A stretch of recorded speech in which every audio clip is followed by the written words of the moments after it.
দেশের অর্থনীতির জন্য স্বস্তির বার্তা দিচ্ছে বৈদেশিক মুদ্রার রিজার্ভ। সবশেষ তথ্য অনুযায়ী দেশের মোট রিজার্ভের পরিমাণ বেড়ে ৩৫.03 বিলিয়ন মার্কিন ডলারে দাঁড়িয়েছে। আর আন্তর্জাতিক মুদ্রা তহবিল IMF এর হিসাব পদ্ধতি BPM-6 অনুসারে দেশের রিজার্ভের পরিমাণ ৩০.২৭ বিলিয়ন ডলার।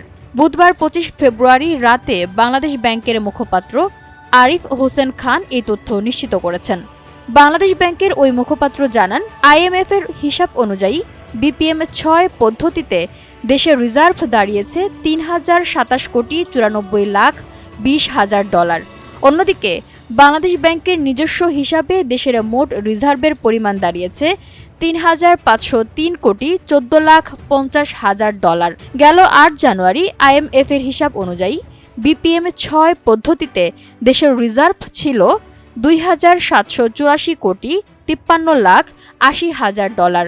অন্যদিকে দেশের মোট রিজার্ভের পরিমাণ ছিল ৩,২৪৩,৯৫,১০,০০০ ডলার।